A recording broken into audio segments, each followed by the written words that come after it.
Bismillahirrahmanirrahim. Assalamualaikum warahmatullahi wabarakatuh. Waalaikumsalam warahmatullahi wabarakatuh. Sahabat-sahabat Ilham dan pencari kebenaran, kita bersua lagi di podcast ayat-ayat bicara yang insya Allah akan mengungkap misteri rahasia ayat-ayat perumpamaan atau lebih dikenal dalam Al-Quran ayat-ayat mutasyabihat.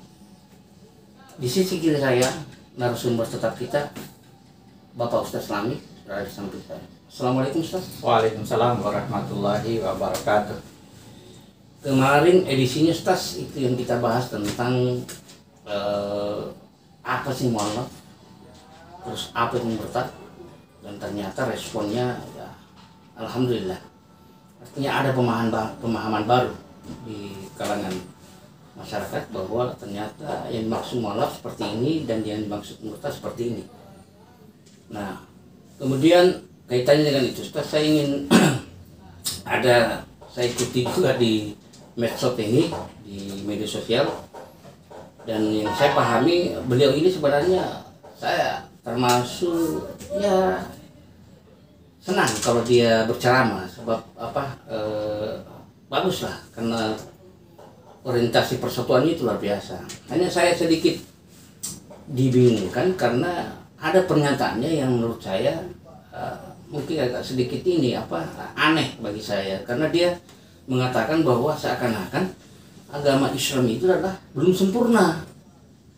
Ya, bagaimana kira-kira tanggapan Ustaz ini? Baik, alhamdulillahirrahmanirrahim. Jadi kita akan melihatnya secara objektif tentang materi yang disampaikan. Kalau beliau sendiri, siapapun yang menyampaikan ini, ya kita tetap menghargai bahwa memang dari mereka-mereka lah kita bisa menerima ilmu ya, dari siapapun. Jadi sebelum saya ke sana, saya ingin melanjutkan dulu. Kemarin kita sudah singgung masalah murtad dan mualaf. Ada satu materi yang tidak sempat dijawab pada saat itu, yaitu yang berkaitan dengan hukuman mati bagi orang yang murtad. Iya. Orang yang murtad, orang yang keluar dari Islam, itu berarti sudah tidak berserah diri kepada Allah. Itu konsepnya. Kalau dia tidak berserah diri kepada Allah, maka amal kebaikan yang diperbuatnya itu tertolak. Tertolak artinya tidak bermanfaat bagi dirinya. Kata tidak bermanfaat inilah yang disebut dengan hukuman mati. Artinya yang bersangkutan itu seperti bangkai berjalan. Karena apa yang diperbuat itu, meskipun melakukan suatu kebaikan, tidak mendatangkan manfaat untuk dirinya. Seperti orang mati ya. Jadi bukan dihakimi oleh sesama kita manusia, kita berikan atau kita matikan dia pada saat itu, karena sebenarnya kalau memang dia tidak Islam pada saat itu, Allah masih memberikan peluang padanya untuk bertobat.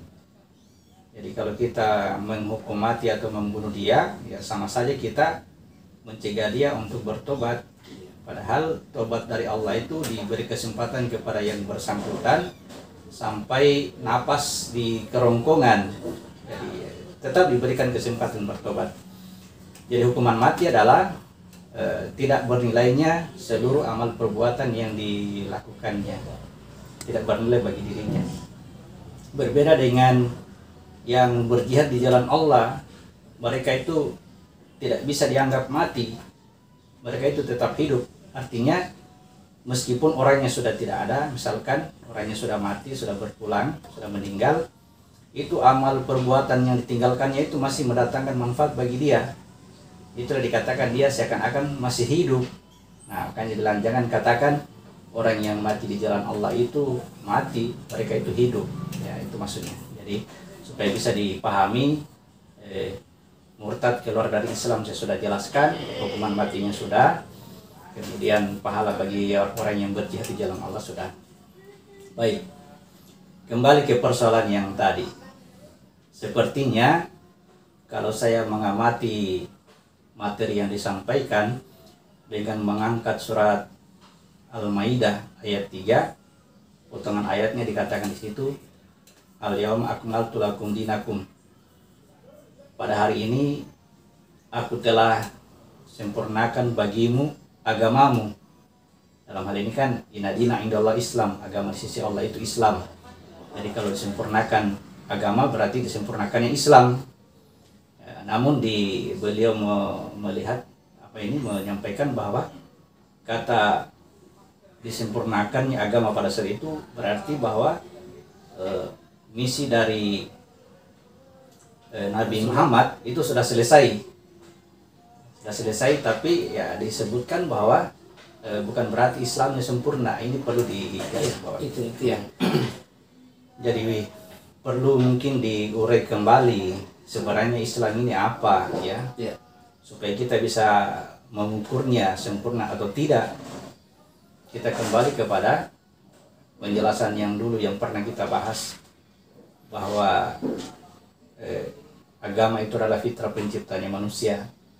Pada fitrah penciptanya manusia ini, manusia itu tercipta atas dua bagian, ada lahiriannya, ada batiniannya. Lahiriannya dalam hal ini adalah jasadnya, itu disebut dengan milah atau agama nenek moyang. Sedangkan batiniannya dengan melalui tiupan ruh dari Allah, ini yang disebut dengan Islam. Jadi pertanyaannya nanti, kalau disebutkan Islam itu sempurna, ya kita akan berpikir ke sini, kepada apa yang Allah turunkan ke dalam diri manusia ini. Barangkali perlu dijelaskan dengan dalil barangkali. oh gitu Ustaz. Ya. Ya. Baik.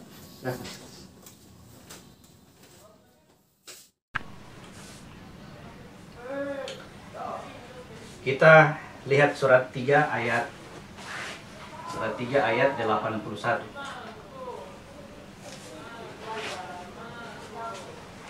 Tiga 81. Ulangi ya. Kita perhatikan kita baca surat 3 ayat 81. Biar cepat saya pakai hati saja Ustaz. 381.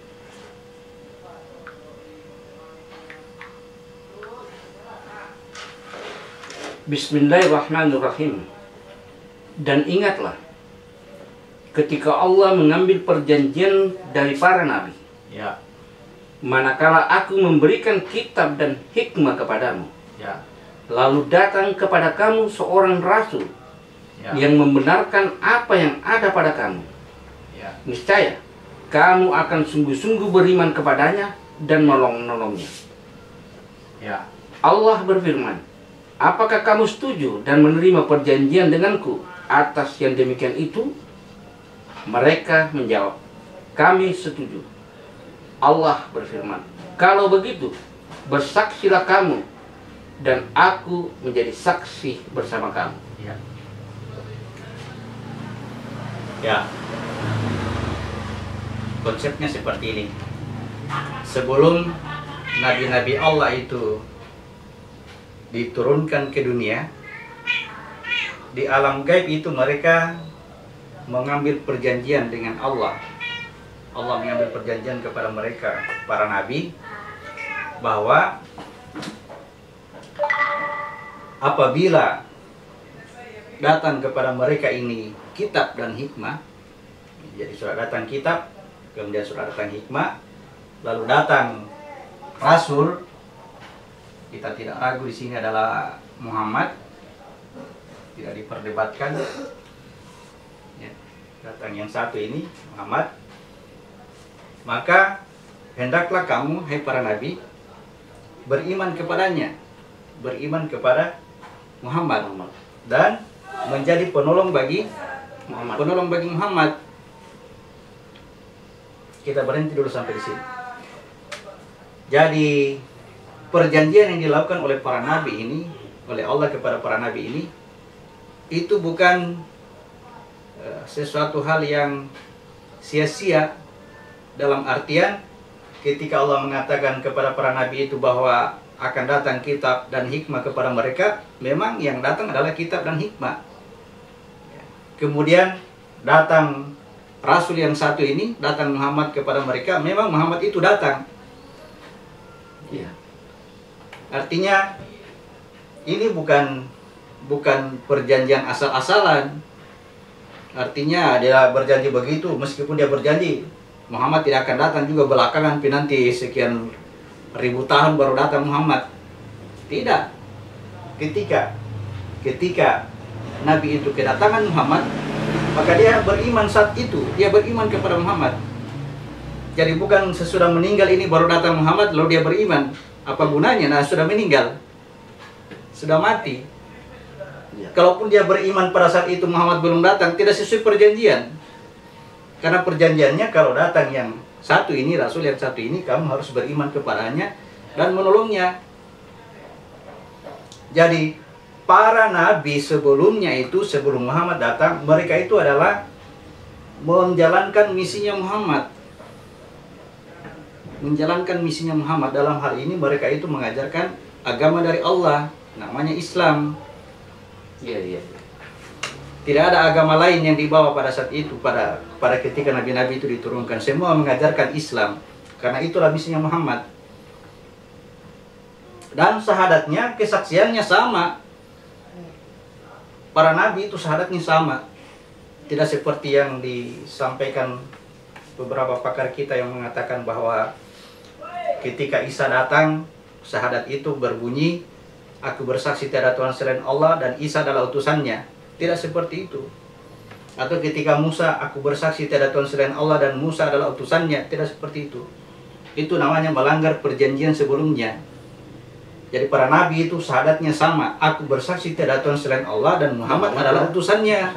Karena dia menjadi saksi atas Rasul ini.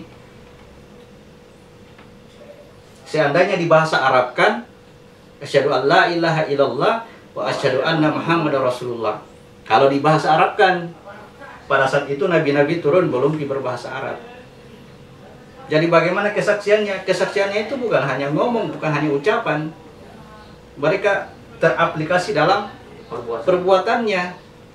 Perbuatannya itu mengarah kepada tauhid, tiada Tuhan selain Allah, seperti yang saya jelaskan kemarin. Tiada Tuhan selain Allah berarti persatuan bagi seluruh umat manusia. Karena dia akan berpikir bahwa seluruh manusia itu satu Tuhan yang menciptakan.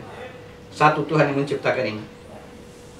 Dan kalau saya membenci sesama manusia, sama saja saya tidak suka dengan apa yang diciptakan oleh Tuhanku sendiri.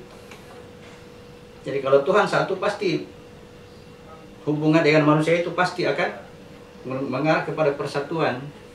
Jangankan sesama manusia, melihat alam sekitar ini, pasti dia akan berpikir ini ciptaan Tuhanku, ini ciptaannya Tuhanku. Jadi semua akan melihat apa ini, dia akan melihat semua itu adalah miliknya Tuhanku.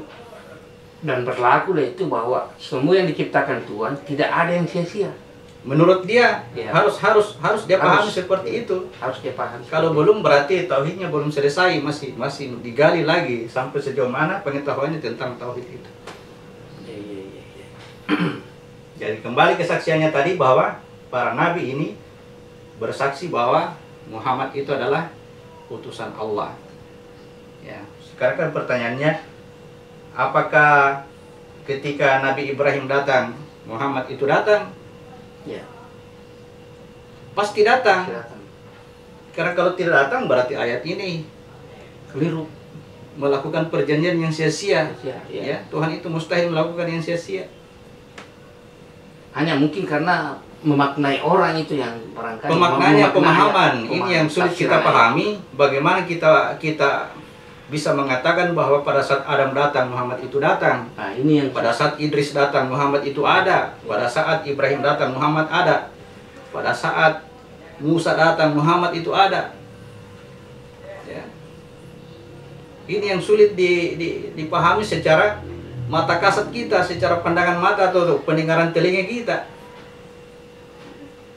Tetapi kalau kita mampu berpandangan seperti apa yang saya jelaskan selama ini, pandangannya malaikat, bisa melihat kepada apa yang ada di dalam Ya. itu, ya, maka kita akan dengan mudahnya, wah, Muhammad pelaku kebaikan, sifat-sifat terpunya Tuhan yang terbawa pada saat itu. apa saya Jadi ketika seluruh nabi-nabi ini sudah datang, ya, masih ada lagi satu yang ditunggu, yang tadi datang kepada para nabi itu bentuknya dalam tanda kutip adalah gaib, tanda kutip. Iya, tanda kutip. Ya. Sekarang mau dilihat fisiknya, ya, bentuk fisiknya seperti apa, maka ya lahirlah Muhammad dalam bentuk jasad dari orang tuanya namanya Abdullah, Ibunya bapaknya dan ibunya bernama Aminah. Nah, itulah tanda nyata bahwa Muhammad yang selama ini diagungkan oleh Adam sampai diagungkan oleh Isa, begini lihat sosoknya. Apa yang dia bawa? Akhlakul karimah, menyempurnakan akhlak. Apa tujuannya? Rahmatan lil alamin, seluruh alam semesta mendapatkan rahmat karena dia. Nah, ketika pada saat Muhammad bin Abdullah ini menerima wahyu yang terakhir di surat 5 ayat 3, tidak usah kita baca ini, di mana potongan ayatnya tadi saya katakan, pada hari ini aku telah sempurnakan agama ini bagimu. Ya. Al-yauma akmaltu lakum dinakum, aku telah sempurnakan agama bagimu. Apa itu agama? Agama itu penciptaannya manusia, fitrah penciptaannya manusia. Ya. Sempurnanya manusia ketika Muhammad ini telah datang pada dirinya. Jadi ketika Muhammad itu datang, maka sempurnalah penciptanya manusia. Kalau sempurna penciptanya manusia, maka tidak perlu lagi diturunkan nabi yang lain yang ingin menjelaskan tentang manusia itu. Sudah cukup, sudah selesai. Firmannya Al-Quran sudah sempurna, sudah turun semua. Jadi tidak perlu lagi ditambah dengan kitab-kitab lain. Al-Quran sudah cukup. Tidak perlu lagi ditambah dengan nabi-nabi lain sesudah Muhammad. Sudah sempurna, selesai. Untuk menjelaskan bagaimana cara Allah menjelaskan tentang diri manusia ini. Setelah kedatangannya Muhammad, maka selesailah bahwa agama pada diri manusia ini tentang Islam itu sudah sempurna. Tidak ada kurangnya, tidak ada cacatnya, ya. Tidak ada kelemahannya, tidak ada kekurangannya, ya. Saya sebut demikian. Olehnya itu, maka tugas para nabi tadi yang mengajarkan Islam, ya, setelah dipahami di dalam diri kita ini Islam, kita akan mencapai yang namanya makamnya Muhammad. Rahasianya Allah. Nanti setelah kita sampai kepada rahasia, jadi kita akan melewati, saya sebutkan tahapannya. Pada dimensi ini kita sedang mengikuti agama Ibrahim, milah agama nenek moyang berjasad.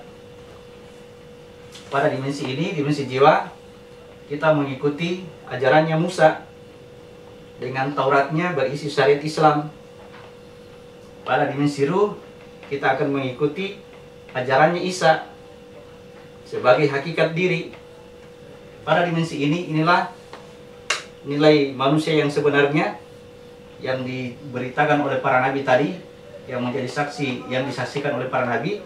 Inilah dia yang kepadanya itu diajarkan asma oleh Allah, nama-nama baiknya untuk dinyatakan di muka bumi. Jadi seorang yang menjadi pengikutnya Muhammad adalah ketika dia mampu mencapai Muhammad itu, ya. Jadi ketika mengatakan syahidna atau aku bersaksi bahwa Muhammad itu adalah utusannya, berarti sempurna. Dalam hal ini tidak sekedar ngomong. Kalau ucapan gampang, siapapun bisa ngomong. Yang tidak bisa ngomong itu orang bisu, ya. Bukan hanya sekedar ucapan, tapi perlu dipahami. Tiada Tuhan selain Allah, perlu dipahami. Muhammad adalah utusan Allah, perlu dipahami. Ya. Dan yang perlu menarik ini Ustaz, yang istilahnya yang baru sekali ini, barangkali baru sekali ini, yang saya termasuk baru sekali pahami bahwa ternyata nabi-nabi dulu itu bersyahadatnya juga syahadatnya sama, ya, syahadatnya sama. Aku bersaksi, mereka ini bersama-sama dengan Allah bersaksi atas kerasulannya Muhammad. Jadi dalam bahasa lainnya disebutkan dalam perumpamaan yang lain, Allah dan malaikat, innallaha wa malaikatahu yusholluna 'alan nabi. Dia menjadi penolong bagi rasul ini. Jadi Allah dan malaikatnya juga menjadi penolong rasul ini. Wahai orang-orang yang beriman, jadilah kamu penolong bagi ini. Jadi yang kenal ini dan menolongnya, itulah orang yang beriman tadi. kenali dulu ini. Yang tandanya itu, gambarannya itu seperti apa? Muhammad bin Abdullah, itulah kenyataannya. Iya. Itulah lahiriannya. Sedangkan yang kita doakan itu selalu supaya dia selamat. Muhammad yang sejak Nabi Adam sudah dicerita, sudah ada memang sejak Nabi Adam. Datang ketika Nabi Ibrahim, datang ketika Nabi Musa, datang kepada Nabi Isa, bahkan dia pun datang kepada Muhammad bin Abdullah. Maka Muhammad bin Abdullah juga mengatakan, aku bersaksi tidak Tuhan selain Allah dan Muhammad utusannya. Jadi tidak boleh dikatakan Muhammad bin Abdullah adalah utusannya, tidak boleh. Begitu pula dengan berdoa, Muhammad SAW tidak boleh dikatakan Muhammad bin Abdullah SAW, tidak boleh. Sebenarnya dari situ saja kita sudah bisa bedakan, Ustaz. Ya. Dari penyebutan itu saja sebenarnya sudah ada pembeda. Ya, beda. Ya, sudah ada pembeda mana Muhammad bin Abdullah. Terus Ya. yang bersifat gaib tadi itu Rasul itu disebutkan sebagai Rasul atau rahasia Allah. Jadi datangnya Muhammad melalui wadah bin Abdullah tadi, Ya. Muhammad bin Abdullah. Nah, itulah yang menjadikan tanda yang Allah turunkan ini sudah lengkap semua, sudah sempurna. Al-Quran itu sudah sempurna, dia sudah menjadi al-bayan, ya, tidak ada yang diragukan di dalamnya. Seperti sudah bisa membedakan antara yang hitam dengan yang putih, tidak ada lagi yang sifatnya abu-abu, semua sudah jelas. Ya, jadi salah satu fungsi Al-Quran itu adalah sebagai pembeda, Al-Furqan, sebagai pembeda. Artinya jelas mana yang hitam dan mana yang putih. Ya, tidak ada lagi keraguan-keraguan. Begitu pula dengan Islam yang diajarkan oleh Muhammad sudah sempurna. Jadi semua akan berkiblat ke sana. Seandainya katakan saja misalnya disebutkan bahwa Islam itu tidak sempurna, kita akan ragu untuk bisa lari ke Islam. Bagaimana bisa kita mau ke Islam, dia sendiri belum sempurna. Ya. Ya. Tidak bisa dijadikan bahwa ini patokan keselamatan. Kenapa? Masih ada kurangnya. Masih dipertanyakan. Jadi kita tidak perlu ragu-ragu. Artinya saya katakan tadi sudah jelas yang hitam dengan yang putih. Tidak ada abu-abu di sini. Islam itu sempurna. Agama dari Allah itu sempurna. Inna dina indallah Islam. Kemudian al-yawma akmaltu lakum dinakum. Sudah selesai. Tidak perlu lagi diragukan.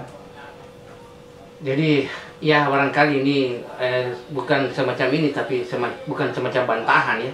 Hanya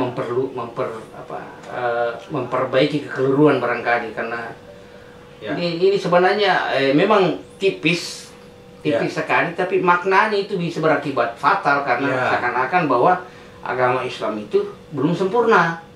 Nah, itu kan fatal itu. Fatal ya. Artinya kedepannya ini akan semakin jauh akhirnya pada intinya nanti Islam ini dibahasakan masih lemah. Nah, Artinya tidak mampu menyelamatkan. Ya. Padahal Islam sendiri berarti keselamatan. ya. Ya. Saya pikir begitu. Yang kita sayangkan itu ya boleh kata ya yang ungkapkan itu justru Saya tidak peduli dengan yang mengatakan itu. Saya tidak melihat itu karena siapapun dia, entah mulai dari manusia yang paling bawah menurut kita, standar kita, sampai manusia yang paling atas, kita tidak melihat ini. Lihat apa yang dia ucapkan. Seperti bahasanya Umar itu berkata, perhatikan apa yang dia ucapkan, jangan perhatikan siapa yang mengucapkannya. Artinya kata ucapan ini ada kita punya standar untuk mengukurnya. Ucapan yang paling baik itu adalah Al-Quran. Jadi apa yang dia ucapkan, perhatikan. Gabungkan dengan Al-Quran, hubungkan dengan Al-Quran. Kalau Al-Quran menolak, tolak dia. Kalau Al-Quran menyepakati, setuju, terima dia. Dan kalau kita sudah terima, berarti itu tadi bersumber dari Al-Quran, dari Allah, bukan lagi melihat subjek siapa yang mengatakan. Berbeda dengan Muhammad bin Abdullah ya. Kalau ini ya, karena dia adalah sosok Muhammad yang ditunggu-tunggu, yang tadi nyatakan, yang gaibnya menjadi nyata. yang jadi nyata. Ya, saya kira barangkali Ustaz masih ada. Saya pikir itu dulu barangkali yang sudah dua topik tadi dengan pembahasan murtad dengan mualaf tadi yang Iya. sudah Murtad sama mualaf ya. ya. Ya ini kan sebenarnya begini, Ustaz. Memang jadi apa? Saya tidak menyalahkan siapa-siapa, Ustaz. Cuman apa yang mereka sampaikan ini seakan-akan ada apa? Kalau kita melihat Al-Quran itu kok ada kekeliruan gitu. Ada kekeliruan dalam memaknai itu Al-Quran, dalam memahami Al-Quran. Jadi seakan-akan itu Al-Quran hanya sebatas tulisan belaka. Diartikan, dimaknai dengan let per let Ya. dari tulisan bahasa, dari kata ke kata. Padahal Ya. kalau kita melihat tadi ini penjelasannya luar biasa, Al-Quran itu luar biasa. Jadi memang seharusnya yang perlu kita lakukan itu adalah membebaskan diri, merdekakan diri dari mengikuti orang lain, Ikutlah, percayalah kepada diri sendiri. Ketika kita melihat seorang ulama berkata, itu dibantah oleh ulama yang lain. Ulama yang lain akan membantah itu. Ulama dari golongan ini dibantah oleh ulama dari golongan ini. Kita yang awam ini berpikir terjadi pertengkaran bersama-sama ulama. Harusnya bagaimana? Kenapa bisa ulama ini bertengkar? Kenapa bisa saling menjatuhkan? Kita sudah pikir kalau ini yang kita ikuti, ya kita akan, saya bilang tadi, abu-abu ini saya ikuti yang mana, belum jelas siapa yang sudah masuk surga di antara mereka. Jadi yang harus kita ikuti adalah Al-Quran. Ya, percaya diri dulu, percaya diri ya, bahwa yang bisa menyelamatkan kita itu adalah diri kita sendiri. Kita sudah diberikan petunjuk namanya Al-Quran, dekat ke sana. Mendekati Al-Quran itu ya, baca dari awal sudah ada perkataan, ini adalah petunjuk, tidak ada keraguan. Meskipun bahasanya bahasa perumpamaan, bahasa kiasan, ketika kita semakin mendekatkan diri kepada Al-Quran, itu Allah yang maha mengetahui, yang mengajarkan kita. Ar-Rahman alam Al-Quran, dia akan mengajari dengan cara yang kita tidak ketahui. Dengan caranya, dengan berbentuk apa saja. Dengan melihat orang berdebat kita bisa tahu, oh ini dia maksud. Dengan melihat orang berceramah, oh ini dia maksud. Ya, banyak cara Allah untuk bisa mengajari kita. Jadi kita itu berpikir bahwa Allah itu tidak berhenti mengajar. Kita mesti yakin itu. Ar-Rahman alam Al-Quran, dia mengajarkan Al-Quran, jangan ragu. Ya, ini kan kita berdasarkan identitas barangkali, atau berdasarkan standar keilmuan, entah dari belajar dari mana sampai bisa menafsirkan Al-Quran. Akhirnya kita ragu sendiri, karena saya ini kok tidak pernah mengerti bahasa Arab. Kalau saya tidak dengarkan mereka-mereka yang mengerti bahasa Arab, saya bisa salah. Standar awal kita salah. Memang sebelum saya dekati Al-Quran, saya ini sesat. Jadi saya dekati Al-Quran supaya apa? Supaya keluar dari kesesatan. Jadi jangan ragu dengan perkataan kalau dekati Al-Quran bicara sendiri bisa sesat. Nah, itu sudah dari awal memang saya sudah sesat. Iya, ini yang menarik, Ustaz. Istilahnya memang harus ditanamkan dalam diri kita, dalam jiwa kita, memang bahwa sebenarnya saya ini sesat.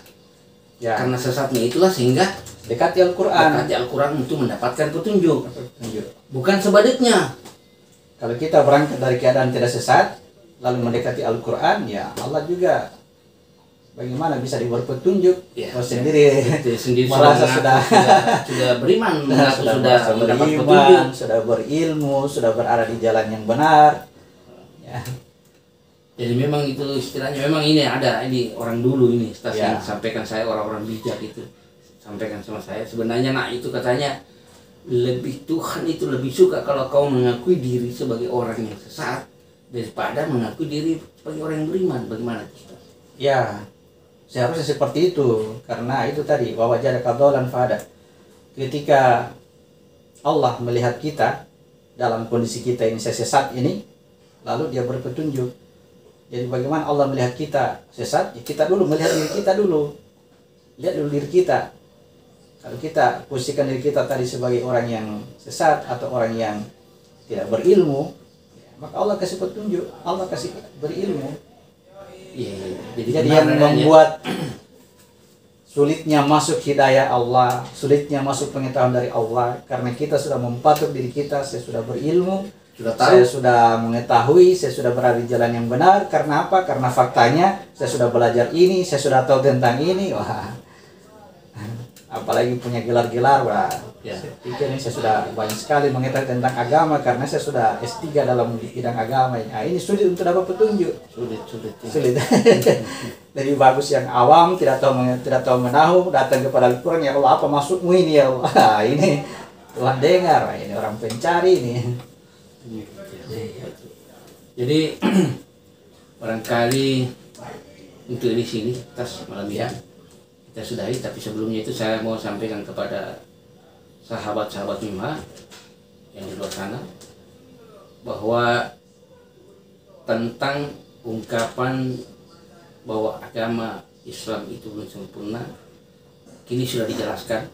Al-Quran sudah menjelaskan. Apabila kita berbicara tentang Al-Quran, membacanya itu sudah jelas sekali bahwa itu sudah penyempurna, sangat sempurna. Dengan turunnya Muhammad bin Abdullah itu sudah sangat sempurna, tidak ada lagi. Jadi kita tidak perlu lagi ada ragu. Tidak perlu lagi ada bantahan-bantahan atau pikiran-pikiran yang perlu diperdebatkan lah. Yang jelas itu sudah sempurna kalau memang kita pelajari Al-Quran gitu. Yang sebenar-benarnya. Sampaikan mudah-mudahan bisa memberikan inspirasi, mendapatkan tambahan hidayah atau berkah untuk kita. Amin. Terima kasih. Assalamualaikum warahmatullahi wabarakatuh. Waalaikumsalam warahmatullahi wabarakatuh.